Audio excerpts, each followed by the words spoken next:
Salut, je m'appelle Cosette. Et moi, Mélissa. Nous sommes mamans et nutritionnistes spécialisées en pédiatrie. Bienvenue sur l'alimentation des enfants dans le plaisir et la bienveillance, un podcast créé pour vous, les parents bienveillants, qui ont à cœur l'alimentation des enfants et de la famille. Notre mission est de vous accompagner dans les défis qui peuvent parsemer le chemin de la découverte alimentaire.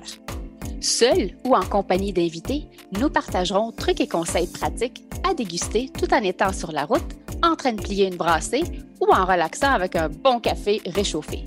Avec nous, vous comprendrez le pourquoi du comment pour vous donner ou redonner confiance en vos approches parfaitement imparfaites pour permettre à vos enfants de devenir des mangeurs heureux, compétents, curieux, intuitifs et bien dans leur corps, une bouchée à la fois, dans le plaisir et la bienveillance. Bonne écoute!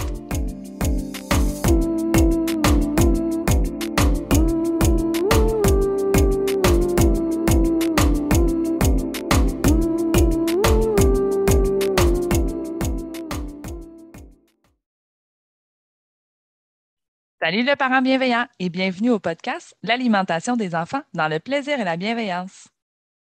Le sujet ce matin, c'est la gestion des trempettes et des sauces. La raison pourquoi on a choisi ce sujet-là, c'est que la semaine dernière, il y avait une des mamans qui était en direct qui nous a posé la question. Puis moi, je vous dirais là, que dans notre cours en ligne, là, on fait des échanges en privé sur notre groupe Facebook. C'est une question qui revient souvent. Comment gérer l'enfant qui trempe 46 fois son légume dans la trempette? C'est juste licher la trempette puis le légume, bien, finalement, c'est comme un ustensile.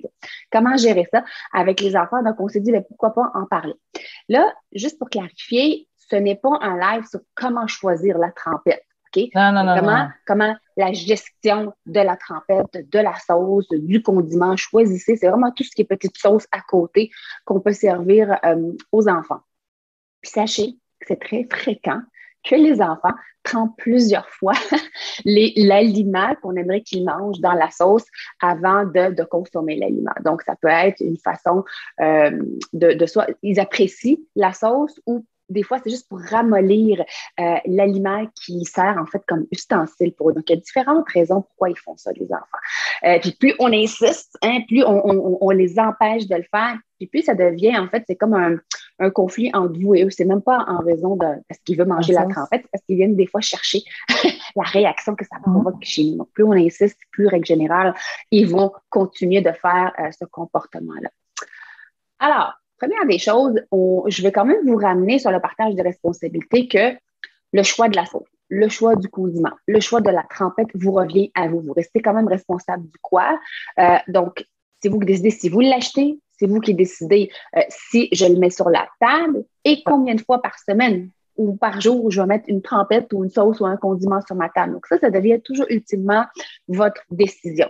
Donc, si ce n'est pas déjà fait, que c'est vous qui le faites, je pense que c'est la base. De repartir avec le fait que ben, moi, cette trempette-là, j'ai de la misère à toutes les fois que je le laisse à la table, là, on perd le contrôle, les enfants veulent le pot de sauce. Donc, si on a de la misère avec cette sauce-là, avec sa présence, nous-mêmes, on ne gère pas nous-mêmes, ben, je vous dirais peut-être l'oublier pour une couple de semaines, laissez-la sur l'étagère de l'épicerie, puis à un moment donné, elle reviendra. C'est que si nous, on est anxieux face à juste voir la bouteille sur la table, ben, c'est clair que ça ne fonctionnera pas.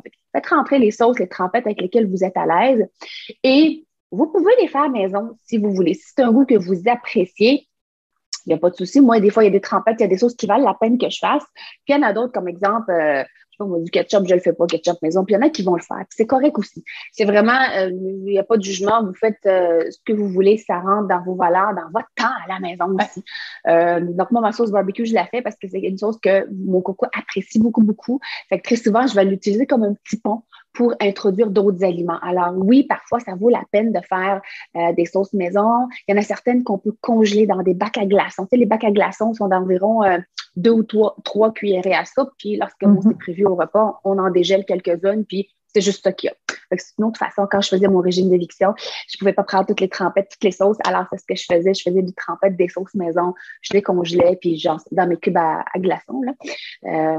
Si vous en avez, parce que je sais que ce n'est pas tous les frigos qui viennent maintenant avec des bacs à glaçons. Si vous avez la machine à glaçons, ils ne vous donnent plus de bac. Fait que je suis Dollarama, il y en a. Pas de la publicité pour Dollarama. Ça, c'est la première des choses dans le choix des sauces, honnêtement.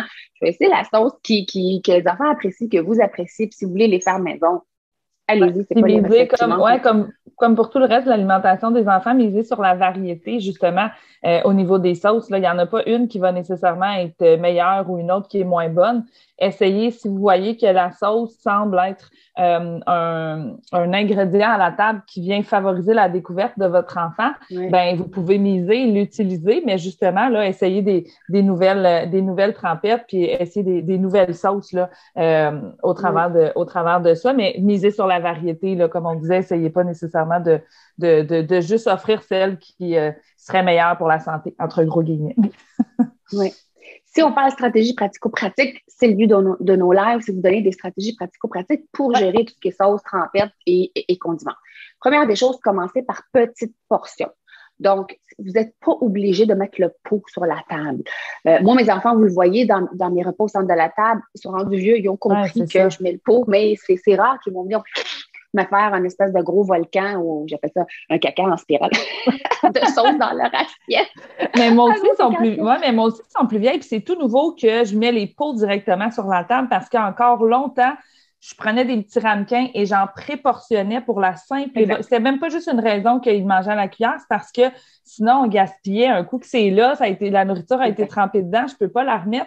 Donc, ça, c'est quelque chose que quand ils sont petits, justement, la trempette, elle est là, ou le condiment, il est là, mais il est dans un petit plat à côté, puis au besoin, on resserre. Voilà. Donc, vous pouvez, s'ils sont tout petits, en 18 mois, 2 ans, donc c'est pas vraiment au centre de la table, mais on peut mettre vraiment un squeeze que j'appelle. Gros comme à peu près 2 piastres. Moi, tu vois, c'est comme un petit peu mon barème, à peu près par 2 piastres à toutes les fois. Une petite balle de golf, sinon. Ouais. Ben, peut-être petite balle de golf. C'est aplati. Oui, c'est ça. Ou un caca. Moi, c'est vraiment un caca. Un caca en spirale. Fait qu'on le met dans l'assiette de l'enfant ou dans un petit contenant à côté. Ou si vous avez des assiettes divisées, compartimentées. Ouais. Ça peut être là-dedans. Fait qu'on met une petite portion et là, on le dit. Je te mets, je sais pas moi, du ketchup. Parce que vraiment, là, je pense que la majorité des familles ont du ketchup dans le frigo.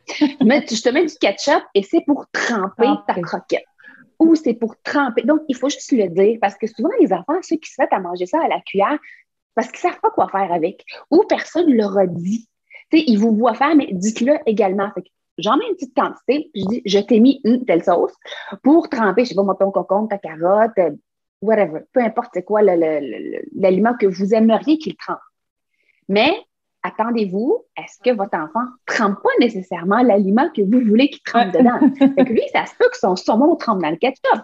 Ça se peut que si vous avez prévu du yogourt à table ou dans l'assiette de l'enfant ou à côté, bien, ça se peut que le saumon plonge dans le yogourt. Ça, vraiment, ça dérange pas du tout les mélanges. Oui, c'est ça. Ils sont en train de découvrir, puis des fois, ils font des mix qu'on fait « Hein? Qu'est-ce que tu fais à mettre ça là-dedans? » Puis là, eux autres, « Ben, c'est bon. Bon, OK, Colin, je vais le laisser faire. » Oui, puis tu sais, moi, souvent au déjeuner, c'est là où je vois des fois des mélanges de la fraise et dans le beurre d'arachide. Tu sais, j'aurais du chocolat, moi, mais en tout cas. Tu sais, des fois, ils ont des mélanges bizarres, mais on les laisse aller, les enfants. Ils explorent. Oui. Et voilà, ils explorent. Fait, vraiment, première des choses, petite quantité, puis on leur dit. Deuxième chose, je pense que vous allez nous voir venir avec ça, c'est modeler le comportement. Faites-le vous. Je pense pas que vous allez manger à la cuillère votre trempette. En tout cas, si vous le faites, attendez-vous à ce que votre enfant le fasse. Mais c'est vous trempez et dites-le. Vous dites ce que vous faites. T'sais, on développe aussi le langage à l'heure des repas avec les enfants. Oh, regarde, je prends ma croquette et je la trempe dans le ketchup. Puis là, on l'en mange. Je la trempe dans le ketchup. Parce que toi aussi, tu trempes. Fait que c'est vraiment le répéter. Ce qu'on veut, c'est dire non, fais pas ça. Tu trempes pas ton concombre. C'est fait. Non, vous les laissez faire. Moi, je trempe. Puis si l'enfant trempe un autre aliment, dit qu'est-ce que ça goûte? On peut développer un peu la curiosité de l'enfant et développer son langage. Qu'est-ce que ça fait dans ta bouche? Est-ce que c'est bon? Mais vraiment, modeler le comportement. Là où ça devient un peu plus difficile, c'est quand l'enfant, il va avec les doigts, tu sais, où il trempe la croquette, puis là, il liche, puis il trempe la croquette, puis il liche. Là, il n'y en a plus dans l'assiette. Tu sais, mon la croquette est rendue molle parce qu'il l'a liché 4 fois. Là, il a fini à tremper, puis il dit encore, ou il demande encore de la trempette. Est-ce que je suis obligée de courir vite, rapidement, mettre de la trempette? Non. Vous pouvez dire à l'enfant, ça sera pas long, je vais finir ma bouchée, je vais finir, ça sera pas long. Donc, ça apprend aussi à l'enfant à patienter et modeler le comportement, le respect que, bon, mon parent est en train de finir sa bouchée, je vais attendre, puis je vais me faire servir. Donc, on n'est pas obligé de courir. Le fait de, un enfant va apprendre à attendre. On attend tout le temps pour toutes diverses situations, mais à table également d'attendre. Donc, si vous avez mis le pot sur la table, c'est votre choix, là, la bouteille, vous venez en mettre, ou si dans le frigo, vous pouvez vous lever et en mettre un petit peu. Donc, oui, on peut resservir l'enfant, mais on recommence. Petite quantité, puis on répète, ça c'est du ketchup, whatever, là, une sauce César. C'est pour tremper tel aliment. Regarde, moi, je trempe. Fait qu'on répète à l'enfant une deuxième fois. Puis à un moment donné, vous allez voir, il va tremper, puis après ça, il va y aller, il va manger l'aliment, à un moment donné, il va retremper 2-3 fois. Fait que dès que vous voyez qu'il trempe, il mange quand même l'aliment, ça commence à faire son petit chemin. Fait qu'après ça, on dit « Ah, bravo, t'as bien trempé! » Fait que, on souligne les petits efforts que l'enfant fait parce que il a bien modelé, on a bien modelé notre comportement, puis il est venu nous imiter. Donc, on veut renforcer ce genre de comportement-là et non pas souligner le non, on ne fait pas ça. On souligne le oui, bravo, tu as trempé tel aliment, donc tu le manges. Tu manges comme papa, tu manges comme maman, tu manges comme ton frère, bravo, tu as bien trempé ton aliment. On le sert. Si vous remarquez que ça fait 2, ça fait 3 fois qu'on resserre l'enfant, mais que vraiment, il continue de le manger soit avec la main, soit avec la cuillère. Là, on peut dire, bon, mais là, c'est la dernière fois que j'en mets à table. Mais c'est pas méchant. Elle, là, c'est la dernière fois que c'est ça. Tu m'écoutes pas. Bienveillance, ton calme. Puis là, je le sais, quand on te laisse 5 à 7, là, des fois, ça va sortir, on va l'échapper, puis c'est pas correct. Puis des fois, vous allez lâcher prise, puis vous allez en remettre une fois de plus, justement, parce que là, vous avez envie, vous aussi, de savourer votre repas, puis c'est correct aussi, là. Clairement. On dit, écoute, là, ça va vraiment être la dernière fois que je t'en mets. C'est vraiment une trempette, il y a d'autres choses à manger. C'est tout simplement ça. C'est pas une punition parce que ça fait 5 fois que je te le dis, puis là, ça marche pas. Là, combien de fois je répète à l'enfant, là, selon votre santé mentale, selon votre tolérance le matin ou l'après-midi, selon l'âge des enfants. Soir, bref, selon l'âge des enfants, mais il faut juste le répéter souvent. Il faut pas que ça soit perçu comme une punition si j'arrête. C'est que là, il y en a plus. On a prévu, mettons, 5 fois qu'on s'est servi. Là, il y a d'autres choses à manger sur la table. Tu sais, on continue de modeler le comportement. Il n'y a pas de façon de faire idéale. C'est selon vos enfants, selon l'âge de vos enfants. Puis, ce qui est important chez les enfants, c'est la constance. Donc, si vous dites, ben, écoute, moi, c'est toujours une première fois, je vais modeler le comportement, puis je sers 3 fois, puis après ça, c'est terminé. Essayez de rester constant. Les enfants s'en rappellent. Parce que si d'une fois à l'autre, une fois, ben, je leur mets, Seigneur, une piscine de sauce, puis l'autre fois, c'est une petite quantité, essayez d'être constant parce qu'ils vont se mélanger. Ils ne comprendront pas pourquoi des fois c'est plus, pourquoi c'est moins. Alors, essayez d'être constant le plus souvent possible avec les enfants. Puis si jamais vous faites une sauce maison, une trempette maison, moi, tout souvent, je la fais dans un gros bol, puis je la dépose à table. Ça va arriver où, à un moment donné, vous êtes reçu ou vous recevez, vous mettez ça sur la table dans un pot. Essayez de ne pas mettre une louche dans la sauce. On peut mettre, vous savez, les cuillères à mesurer, la cuillère à soupe, moi, c'est elle que je mettais habituellement à côté. Fait que l'enfant comprend que ça, c'est l'ustensile de service. Puis normalement, on y va par petite cuillerée à soupe, on y va une fois. Donc, visuellement, il le voit. Vous le répétez, il le voit dans son assiette, puis il vous voit le faire. Donc, c'est différentes façons d'enregistrer le message. Donc, les enfants apprennent beaucoup par répétition. Vous êtes leur meilleur modèle, on n'aurait pas de oui, c'est ça. Imparfait. Puis quand ils vont arriver justement dans des situations souper de famille ou chez des amis, il va y avoir un plat de trempette, ils vont aussi apprendre à se prendre la trempette, la mettre dans leur assiette plutôt que tout le temps retourner faire des double dips dans plein milieu de la table. Donc, on leur apprend aussi justement cette aptitude-là, là, comme tu disais, la trempette, c'est un accompagnement, c'est fait pour tremper, c'est pas un aliment à manger comme ça. Là. Fait que c'est super important qu'on leur montre, puis comme tu dis, qu'on soit constant dans cette façon-là de le présenter à table. Oui. Est-ce qu'il y en a qui ont des commentaires, ils ont des défis avec les trempettes? Allez-y, vous pouvez nous les poser parce que là, je vais continuer un petit peu ce que j'ai à vous dire avant que j'oublie. Il y a un point important avec les trempettes et les sauces chez les enfants d'âge, je vous dirais, préscolaire. Je ne vais pas oublier d'en parler. Donc, si jamais il y a des questions, des commentaires, n'hésitez pas. Moi, je n'ai pas vu de questions nulle part pour le moment. On va y répondre. Donc, coucou Sophie.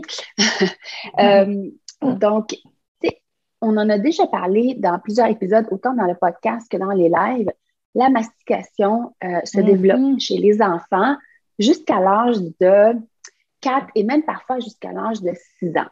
Donc, ce que ça veut dire, c'est que les enfants travaillent quand même leur force et leur endurance pour être capables de manger un peu de tout, comme nous. Donc, ça, c'est le but qu'ils soient capables de manger un peu de tout comme nous. Ça reste qu'il y a certains aliments qui sont un peu plus difficiles à mastiquer pour eux, même lorsqu'ils vont rentrer à la maternelle. Donc, si c'était en nommer un, là, c'est vraiment tout ce qui est viande. Et ça se peut parfois que l'enfant ait besoin de la sauce pour être capable un petit peu de ramollir la viande et que ce soit moins sec, des fois juste en bouche, pour aider un petit peu côté mastication. Donc, des fois, la trempette ou les sauces sont nécessaires, sont essentielles pour accompagner l'enfant dans son apprentissage de mastication. L'autre chose, lorsqu'on veut introduire de la nouveauté, donc si un enfant apprécie bien la viande, on remarque qu'il va mastiquer ça pendant 20 minutes, ça roule dans la bouche, mais quand il y a de la sauce, ça va plus vite. C'est vraiment une question d'aider à la mastication. Mais l'autre chose, c'est pour rendre l'aliment un peu plus familier. Des fois, les trempettes, vous voyez ça comme une doudou. Tu sais, ça enveloppe l'aliment, c'est très c'est chaleureux, c'est câlin, c'est enveloppant, c'est familier. Puis on parle souvent des aliments, tu sais, de l'importance des aliments copains à table, mais la trempette peut faire office d'aliments copains, d'aliments doudou. C'est aussi le terme que j'aime utiliser. Oui, fait que des fois, de voir un aliment nouveau, ça peut être n'importe quel aliment, puis n'importe quelle trempette. Tu sais, quand je parlais tantôt du saumon puis du yogourt, si votre enfant aime le yogourt qui a une texture, tu sais, un peu crémeuse comme une trempette, bon, on va prendre du yogourt nature ou du yogourt grec, on va mettre des fils d'arbres dedans, un petit peu de ketchup ou un petit peu de salsa, mélanger ça, puis l'enfant va peut-être tremper, mettons, vous voulez introduire le tofu. Mais il peut tremper ça dans quelque chose qu'il connaît, tu sais, il va plonger dans la piscine, dans sa petite piscine à lui, tu sais, puis il va pouvoir le manger. Fait que ça peut être comme un petit pont vers l'appréciation. Rassurant, ouais, de voir sa petite sauce à côté. Puis même nous, comme adultes, il y a des aliments que moi, tu sais, des fois, on va le manger, puis tu te dis, les viandes, là, des fois, puis on le mange, puis un coup qu'on a la sauce à côté, on fait, OK, oui, il était bon le poulet, mais hey, avec la sauce, c'est encore meilleur. Donc, tu sais, il y a toute l'expérience du plaisir aussi que des fois, la sauce en accompagnement va faire cette petite différence-là. Mais pour les enfants, ça peut souvent être la sécurité de voir, j'ai ma trempette, elle est là avec un nouvel aliment, donc ça peut l'aider justement à vouloir venir le découvrir. Oui. Un dernier petit truc que j'utilisais avec mes enfants, là, c'est quand j'avais toujours une sauce ou une trempette, mais j'avais une fourchette à côté pour que l'enfant comprenne que lorsque l'aliment va tremper dedans, il va tremper avec une fourchette et non pas avec une cuillère. Tu sais, avec une fourchette, il n'y a pas grand-chose qui va rester coller dessus, là, mais c'est pas comme une cuillère, là, c'est une louche. Fait que ça peut être une autre stratégie de présenter ça avec une fourchette. Donc, si jamais, je sais pas, il y a des morceaux de viande, il y a des morceaux de légumes, des morceaux de saumon, fait qu'il n'y a pas besoin de prendre ça avec une cuillère. Il peut piquer avec la fourchette, ça peut être pré-piqué l'aliment avec des petits piquets alimentaires, puis on trempe ça dans la sauce. Fait que ça aussi, ça peut être une autre façon de le présenter. Tu sais, nous autres, on le sait, là, des fois, on va prendre avec la main ou des fois, on va juste tremper avec la fourchette, mais les enfants, quand ils voient une cuillère proche d'eux ou leur cuillère présente à table, bien, c'est clair qu'ils vont y aller avec la cuillère pour la sauce. Il y en a un petit peu plus dans la bouche. C'est un goût que les enfants apprécient. C'est une texture habituellement que les enfants apprécient. Mais il y a des enfants qui n'aiment pas les trempettes, il y a des enfants qui n'aiment pas les sauces, il y a des enfants qui n'aiment pas tout ce qui est texture pure et lisse. Je le vois souvent chez les enfants chez qui on ne les a pas exposés à cette texture-là étant bébé, étant jeune. Donc, si j'ouvre une petite parenthèse, les enfants chez qui on a, pour la diversification, on a été vers l'approche de la DME qui prône l'autonomie de l'enfant et on a été morceau, puis arrive à l'âge de 12 mois, ben, c'est un enfant qui n'aime pas les yogourts, qui n'aime pas les potages, qui n'aime pas les patates pilées. Donc, tout ce qui est texture lisse, il faut que l'enfant apprécie cette texture-là pour être capable d'apprécier un petit peu les trempettes. Donc, c'est une question de goût, mais c'est aussi une question de texture dans la bouche. Il y a des enfants qui vont aimer les trempettes plus épaisses, moins liquides, parce que ça colle à l'aliment, ça a tendance à faire moins de texture mixte, du liquide avec des morceaux dans la bouche, mais ça, vous connaissez vos enfants, je pense, vous êtes les mieux placés pour savoir quel genre de sauce ils apprécient ou trempette. Mais il ne faut pas les voir, il ne faut pas les diaboliser. Ça peut avoir un avantage pour, donc, oui, élargir le répertoire alimentaire de l'enfant via la trempette. Des fois, c'est sécurisant, puis des fois, c'est juste pour améliorer la mastication, puis on s'entend, on peut les faire maison. Donc, ils peuvent donner quand même une belle valeur nutritive. Donc, j'ai parlé du ketchup parce que c'est fréquent, mais ça peut être autant de la guacamole, ça peut être du hummus. Ça peut être quelque chose à base de yogourt avec de la mayonnaise, avec plein d'autres choses, des fils d'herbe dedans. Fait que, laissez aller votre imagination. Il y a plein de recettes. Moi, Ricardo, c'est comme celui que je suivais. Sinon, il y a la cuisine de Jean-Philippe, je pense qu'il en fait des sans produits laitiers, pour celles qui sont en régime d'éviction. Ou vous pouvez aller feuilleter les livres de recettes. Donc, en gros, c'est ça. Donc, si je résume, c'est vraiment commencer par petite quantité, modeler le comportement. Pressez-vous pas à en remettre. Si on peut étirer le temps entre la première fois que j'en ai proposé à mon enfant et la deuxième fois, puis on répète et on répète. Et choisissez vraiment varier, parce que on ne reste pas juste avec ketchup, parce que c'est juste le ketchup que l'enfant aime. Vous êtes responsable quand même. C'est votre décision à vous. Quel genre de sauce trempette ou vinaigrette, whatever, rentre à la maison et si ça rentre à la table et la fréquence à laquelle.